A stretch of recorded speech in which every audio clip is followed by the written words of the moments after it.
सुल्तान महमूद गजनवी एक जालिम सुल्तान जो हिंदुओं का सबसे बड़ा दुश्मन था और उसकी जिंदगी का सिर्फ एक ही गोल था कि जहां हिंदू देखो उसका सर काट, उनके सारे मंदिरों को जलाकर राख कर दो। बट वेट, क्या ये सच है? आज से तकरीबन 1000 साल पहले मुसलमान दुनिया की सुपर पावर अल्लाहू अकबर और मुसलमानों की सबसे बड़ी एम्पायर का नाम था अब्बासी सल्तनत। अब ये एम्पायर जब अपनी पीक पर पहुंची तो इसी टाइम इसका एक नया बादशाह आया। उसे अच्छी तरह पता था कि दुनिया का सुपर पावर बनना सिर्फ पावर का नाम नहीं बल्कि नॉलेज में भी टॉप पे होना चाहिए। तो उसने बगदाद में एक बहुत बड़ी लाइब्रेरी बनाना शुरू की जिसमें उसने पूरी दुनिया से बुक्स को जमा करना शुरू किया। ये इतनी बड़ी लाइब्रेरी बन गई कि पूरी दुनिया के सबसे बड़े साइंटिस्ट भी यहीं आने लगे। उसका एक रूल था कि जो भी स्कॉलर है वो यहाँ आ सकता है, चाहे वो मुसलमान हो, हिंदू हो या क्रिश्चियन। इसी वजह से बगदाद दुनिया के रिसर्च की पीक पर पहुंच गया। इतना नेक्स्ट लेवल पे गया कि अभी आप जो ये वीडियो देख रहे हैं ये आप तक एल्गोरिथम की वजह से पहुंची। और ये एल्गोरिथम उस जमाने के सबसे बड़े स्कॉलर अल ख्वारिज़मी ने इसी बगदाद में बनाया था। अब इतनी बड़ी एम्पायर को कंट्रोल करने के लिए एक बहुत बड़ी आर्मी की जरूरत थी जो इसको बाहर के खतरों से बचा सके। तो नए बादशाह ने एक बहुत बड़ी आर्मी बनाई, लेकिन बजाय इसके कि वो उसे बाहर के खतरों से बचाती, इसी आर्मी ने इस पूरी सल्तनत का कंट्रोल अपने ही हाथ में ले लिया। खलीफा सिर्फ नाम का होता था और पूरी पावर इसी फौज के हाथ में। और बात यहां तक पहुंची कि उन्होंने सिर्फ 10 साल में 5 खलीफाओं को या तो जहर देके और या कत्ल करके मार दिया, जिससे पूरी सल्तनत कमजोर हो गई और बहुत से हिस्सों में डिवाइड हो गई। इसी टाइम अफगानिस्तान के शहर गजनी से तुर्क गुलामों की एक नई एम्पायर स्टार्ट हुई। इसी एम्पायर को इस टाइम एक बहुत ही बहादुर और ज़हीन लीडर मिला जिसने बहुत ही तेजी से अफगानिस्तान, पाकिस्तान, ईरान और इस पूरे इलाके का कंट्रोल अपने हाथ में ले लिया। इस लीडर का नाम था महमूद गजनवी। इस नए लीडर को पता था कि अब्बासी सल्तनत जो किसी जमाने में सुपर पावर थी, अल्लाहू अकबर, अब उसका खलीफा एक पपेट खलीफा है और उसके हाथ में कोई पावर नहीं है। और अगर मुझे हुकूमत करनी है तो पूरी पावर को अपने हाथ में लेना होगा। तो यहाँ पे दुनिया की तारीख में पहली बार एक नया टाइटल सामने आया, सुल्तान, जिसका मतलब था पावर। और दुनिया का पहला लीडर जिसको ये टाइटल मिला वो था सुल्तान महमूद गजनवी। अब महमूद गजनवी जब सुल्तान बना तो उस टाइम बगदाद दुनिया के रिसर्च के टॉप पर था और उसे पता था कि अगर मैंने सुपर पावर बनना है तो मुझे सिर्फ पावर और पैसे के पीछे नहीं बल्कि गजनी को दुनिया का सबसे बड़ा रिसर्च सेंटर बनाना है। इसीलिए उसने लोगों को गजनी इनवाइट करना शुरू किया और जो नहीं आ रहे थे उनको जबरदस्ती लाया गया। इनमें एक बहुत बड़ा स्कॉलर भी गजनी आया जिसका नाम था अल बैरूनी।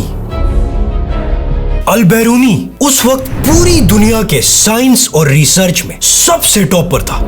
तो महमूद ने उसे अपना सबसे खास बंदा बना के रखा। लेकिन अब भी गजनी को दुनिया का सबसे बड़ा रिसर्च सेंटर बनाना कोई बच्चों का खेल नहीं था, क्योंकि उस टाइम प्रिंटिंग प्रेस नहीं था और सारी बुक्स हाथ से लिखी जाती थी। इन बुक्स पर इतना खर्चा आता था कि कहा जाता है कि एक बुक की प्राइस एक घोड़े के प्राइस के बराबर होती थी। मतलब रिसर्च करना इतना महंगा काम था कि उसके लिए बहुत ज्यादा पैसों की जरूरत थी।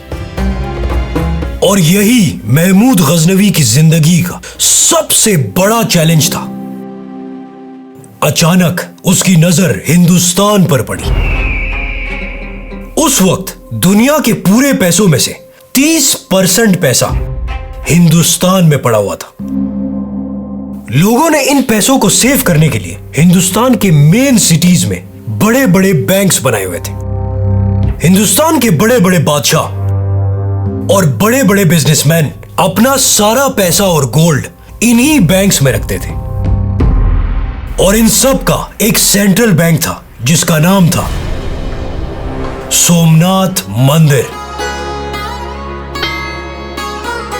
सोमनाथ का मंदिर हिंदुस्तान का सबसे बड़ा मंदिर था, जिसे बिल्कुल समंदर के किनारे पर बनाया गया था।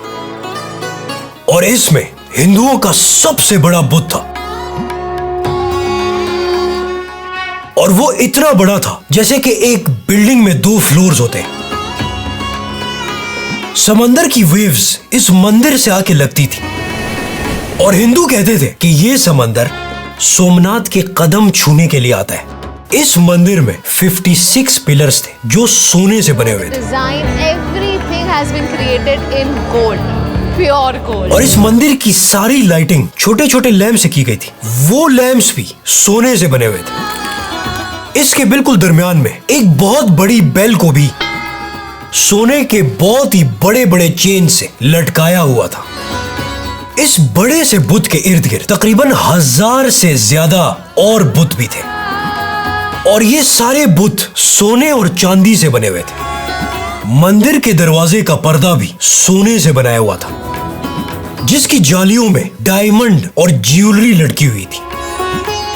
और कहा जाता है हर एक की कीमत तकरीबन 20-20 हजार दिनार थी। अगर आज हिसाब लगाया जाए, ये तकरीबन आज के दौर में $12 मिलियन बनते हैं। इस प्राइस में बंदा एक प्राइवेट जेट खरीद सकता है। I just bought this luxurious private jet. और एक आइलैंड भी खरीद सकता This is a $250 million private island. है। ये मंदिर बहुत सेफ था क्योंकि इसके 3 साइडों पे समंदर था और सिर्फ एक रास्ता ही जमीन से आता था, जो कि पूरे का पूरा डेजर्ट था। इस मंदिर पे बाहर से हमला कोई इसीलिए नहीं करता था क्योंकि जो भी इसकी तरफ आने की कोशिश करता था वो रास्ते में ही भूख और प्यास से इतने बड़े डेजर्ट में मर जाता था। इसीलिए सोमनाथ को फतह करना इम्पॉसिबल था। अब सोमनाथ गजनी से 5000 किलोमीटर दूर था। महमूद गजनवी ने 30,000 फौज को सोमनाथ पर हमले के लिए तैयार किया, लेकिन उसे पता था कि रास्ते में खाने पीने के लिए कुछ भी नहीं होगा। तो उसने हर फौजी के साथ 2 ऊंट तैयार किए जिसमें खाने पीने की सारी चीजें थी, और एक्स्ट्रा 20,000 ऊंट भी तैयार किए ताकि किसी चीज की कमी ना हो। और इस पूरी फौज को खुद लीड करते हुए सोमनाथ की तरफ रवाना हुआ। पूरे हिंदुस्तान में यह खबर फैल गई कि सुल्तान महमूद गजनवी एक बहुत बड़ी फौज लेकर सोमनाथ पर हमला करने आ रहा है।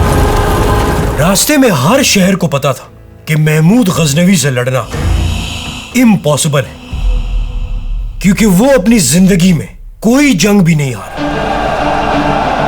तो जिस सिटी भी महमूद गजनवी पहुंचता था, वो सिटी खुद ब खुद महमूद गजनवी के सामने सरेंडर कर लेती थी। अब महमूद गजनवी तेजी से आगे बढ़ रहा था और फाइनली वो उस खतरनाक डेजर्ट में पहुंच गए जो दुनिया के सबसे बड़े डेजर्ट्स में से एक है। और यहां जिंदा रहना बहुत ही मुश्किल है क्योंकि यहां खाने पीने की कोई चीज भी नहीं है और दूर दूर तक कोई भी यहां नहीं रहता कि आप उससे मदद मांग सके। इस डेजर्ट को क्रॉस करने के लिए तकरीबन 1 महीना लगता है। तो महमूद गजनवी जो एक्स्ट्रा खाना अपने साथ लेके आया था, उसी खाने से गुजारा करते हुए ये फौज आगे बढ़ती गई। अचानक उनको पता चला कि एक बहुत बड़ी फौज उन पर हमला करने के लिए तेजी से आ रही है। ये इतनी बड़ी फौज फुल स्पीड हमला करने के लिए आ रही थी। और इसमें हिंदुस्तान के सबसे बड़े वेपन्स जो उस जमाने के टैंक्स थे, हाथी। इन हाथियों के सामने कोई घोड़े भी नहीं टिक सकते थे, क्योंकि जब भी घोड़े इतने बड़े हाथियों को देखते थे तो वो डर कर भाग जाते थे। और हिंदुस्तान की इस फौज को पता था कि जब हम हाथियों से हमला करेंगे तो घोड़े डर कर भाग जाएंगे। तो जैसे ये फौजें एक दूसरों के सामने आई तो महमूद गजनवी के घोड़े फुल स्पीड हाथियों के बिल्कुल पास जाके उन पर हमला करने लगे। वहां सब एकदम हैरान हो गए कि ये कैसे हो सकता है, घोड़े तो हाथियों से डरते हैं और ये घोड़े तो बिल्कुल डर ही नहीं रहे। असल में सुल्तान महमूद गजनवी को पहले से ही पता था कि हिंदुस्तान का सबसे बड़ा वेपन हाथी है, और अपने घोड़ों को ट्रेन करने के लिए उसने अपने सारे स्टेबल्स में बड़े बड़े हाथियों के स्टैचूज बनाए थे ताकि घोड़े पहले से ही ट्रेन हो। इससे घोड़े ऐसे ट्रेन हुए थे कि वो हाथियों से बिल्कुल भी नहीं डरते थे। महमूद गजनवी ने इस खतरे के लिए पहले से ही अपनी फौज को तैयार किया हुआ था, क्योंकि उसने एक ऐसा इंटेलिजेंस सिस्टम बनाया हुआ था जिससे उसे पहले से ही बहुत सी चीजों का पता लग जाता था। और इसी वजह से महमूद गजनवी की इस फौज ने इतनी बड़ी फौज को बड़ी आसानी से हरा दिया। और यहां से वो सोमनाथ की तरफ रवाना हो और फाइनली वो सोमनाथ पहुंच गए। वहां का राजा एक बहुत ही अयाशी की जिंदगी गुजारता था। तो जैसे ही उसे पता चला कि सुल्तान महमूद गजनवी की फौज करीब आ गई है तो वो वहां से भाग गया और वहां के सारे लोग बजाय तैयारी के दीवारों पर चढ़ गए और पूरी फौज को कहने लगे कि हमारा खुदा सोमनाथ तुम्हें यहां इसलिए लेके आया है कि तुम्हारी पूरी फौज को एक ही दफा में तबाह बर्बाद कर सके। अगले दिन महमूद की फौज ने हमला कर दिया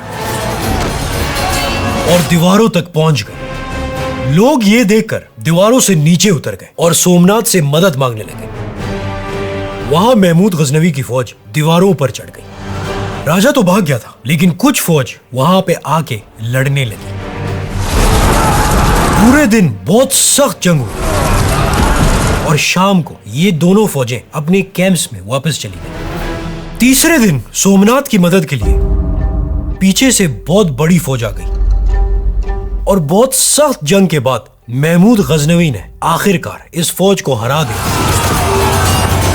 और पूरे सोमनाथ का कंट्रोल अपने हाथ में ले लिया। तो महमूद गजनवी ने हुक्म दिया कि सारा सोना जमा करो। जब वो सोना जमा करने लगे तो उन्हें पता चला कि पिलर्स भी सोने से बने हुए, तो उन्होंने उसे तोड़ना शुरू किया। बहुत से बुत भी सोने से बने हुए थे और बहुत से बुतों के अंदर सोना था। कहा जाता है कि यहां इस सब गोल्ड के साथ 20 मिलियन दिनार गोल्ड कॉइन्स भी मिले और अगर उनको आज देखा जाए तो वो तकरीबन $7 बिलियन बनते हैं। ये इतने पैसे हैं कि दुनिया की सबसे टॉलेस्ट बिल्डिंग बुर्ज खलीफा भी Behind me is the Burj Khalifa, the tallest building on Earth. सिर्फ $2 बिलियन की। मतलब सिर्फ इन कॉइन्स से 3 बुर्ज खलीफा बनते हैं और 1 बुर्ज अल अरब। ये तो सिर्फ कॉइन्स की मालियत थी, बाकी भी बहुत ज्यादा गोल्ड मिला। अब सुल्तान महमूद गजनवी ने ये सारा पैसा दुनिया की सबसे खूबसूरत दुल्हन पर लगाया। ये इतनी खूबसूरत दुल्हन थी कि लोग कहते थे कि ये दुल्हन आसमान से आई है। नहीं, ये वाली दुल्हन नहीं, बल्कि अरूस अल फलक, उस वक्त की दुनिया की सबसे खूबसूरत यूनिवर्सिटी, जिसमें दुनिया की एक बहुत बड़ी लाइब्रेरी भी थी और यहाँ हजारों स्टूडेंट्स स्कॉलरशिप पे पढ़ते थे और यहाँ 400 से ज्यादा स्कॉलर्स टीचिंग भी करते थे और रिसर्च भी करते थे, जिनमें उस जमाने का सबसे बड़ा स्कॉलर अल बैरूनी भी था। अब एक तरफ अफगानिस्तान का शहर गजनी दुनिया की रिसर्च का हब बन गया था और दूसरी तरफ इस पूरी एम्पायर का एक नया कैपिटल भी बनाया गया जिसका नाम था पाकिस्तान की सिटी लाहौर। यहां सुल्तान महमूद गजनवी ने एक नया गवर्नर भेजा जो कि यूरोप के मुल्क जॉर्जिया से था, जिसका नाम था मलिक अयाज।